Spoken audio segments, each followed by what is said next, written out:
Sir, आज इमरान खान साहब के वकील को यानी बैरिस्टर सलमान सफदर साहब को अदालत ने अमाइकस क्यूरी डिक्लेयर किया, यानी फ्रेंड ऑफ कोर्ट। फिर उनकी रसाई भी हो गई जेल तक, अदालत ने हुक्म भी दिया था।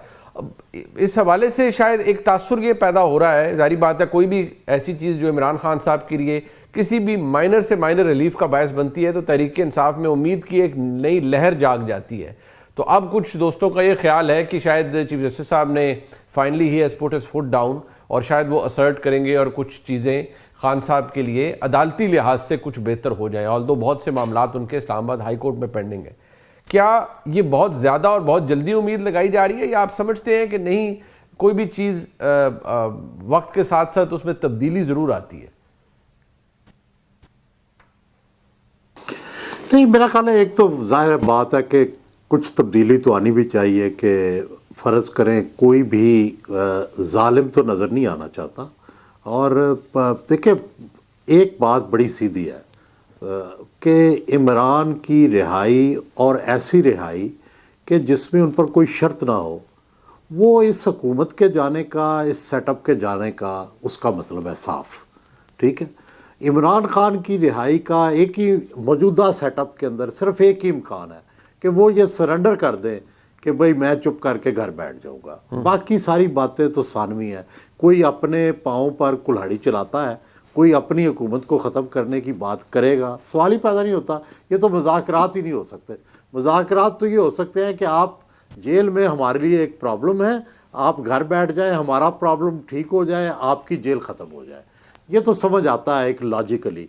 लेकिन लॉजिकली ये समझना कि भाई वो आके आज़ादाना जो है वो बाहर धरने देंगे, बाहर आके ख़िताब करेंगे, या मेरा ख्याल है उसका मौजूदा हुकूमत या मौजूदा सेटअप ना तसव्वुर कर सकती है और ना वो कभी भी ऐसा करेंगे।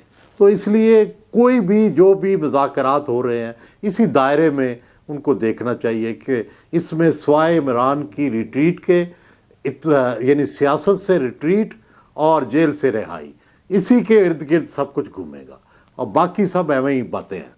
अच्छा सर, ये फरमाइएगा, एक तरफ वो कल वज़ीर आला खैबर पख्तूनख्वा जनाब सोहेल आफरीदी साहब ने, उन्होंने कल वो कंटेनर का दौरा भी किया, उस पर बाकायदा तौर पर लिखा हुआ है आज़ादी या मौत, वो फ्लेक्स लगा हुआ है बहुत बड़ा। और दूसरी जानिब बैरिस्टर गौहर खान साहब, जो आप भी समझते हैं बड़ी मदम सी तबीयत के और बड़े महज़ब इंसान हैं, वो ये कहते हैं कि नहीं, खान साहब ने अब कोई इस्लामाबाद पर चढ़ाई नहीं होगी और मामलात उस तरफ नहीं जाएंगे। लेकिन आफरीदी साहब ये चीज़ बार बार अभी उन्होंने कहा, हमारा कंटेनर खड़ा है और किसी भी वक्त हम आ सकते हैं और किसी भी वक्त ये इसको चलाया जा सकता है।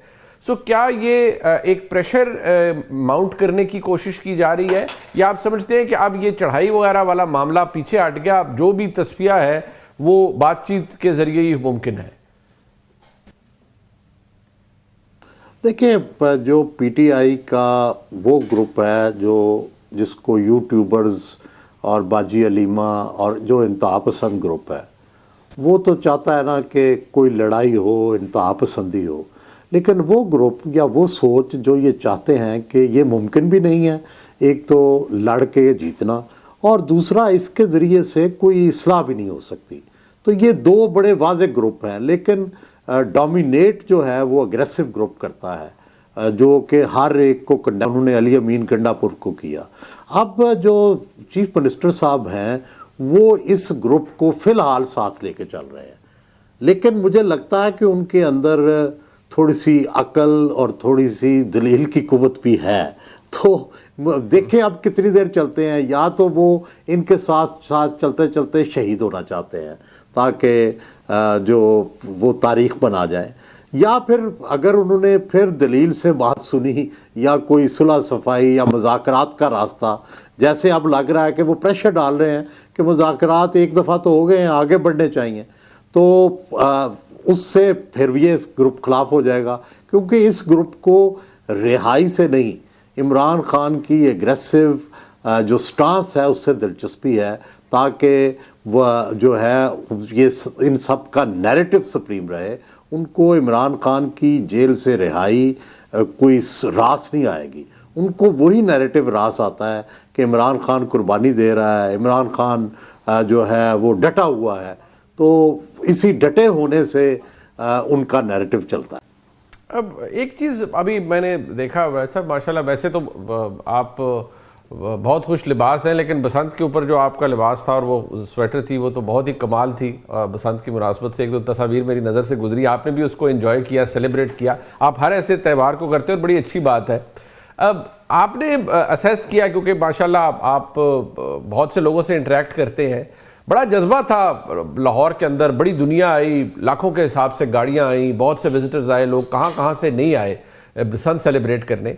क्या बसंत ने ओवर पावर कर दिया उस एहतजाज की कॉल को, या आप समझते हैं नहीं हुकूमती जोर चला है पंजाब में जिसकी वजह से उस तरह से हड़ताल या पहिया जाम नहीं हो सका?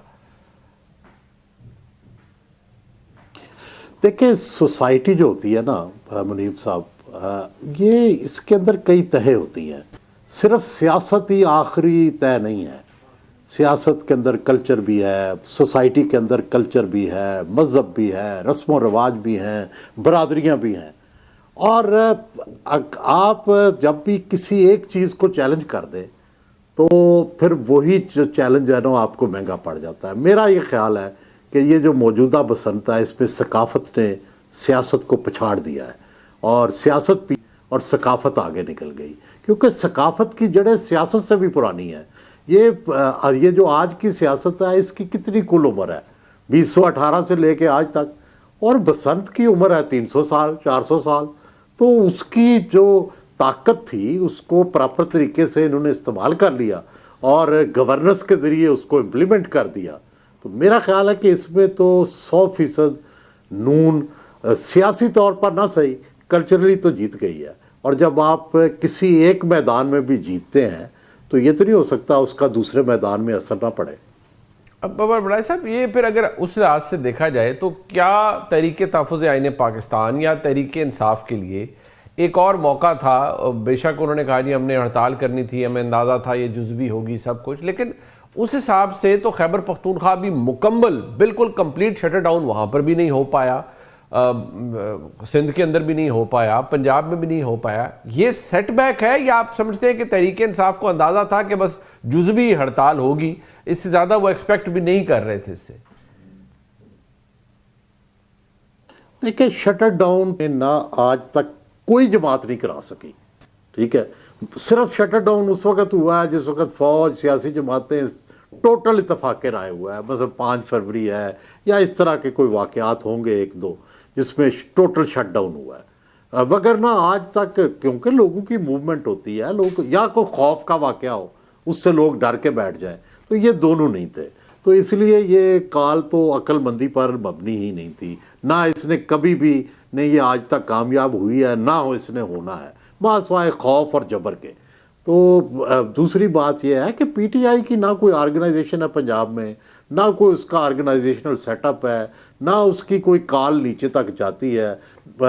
एक छोटा सा ग्रोह भी लाहौर में निकल के एहतजाज नहीं कर सका। जितनी भी खौफ हो, जितना भी जबर हो, वो 10 बंदे भी नहीं लाहौर में निकल के जो है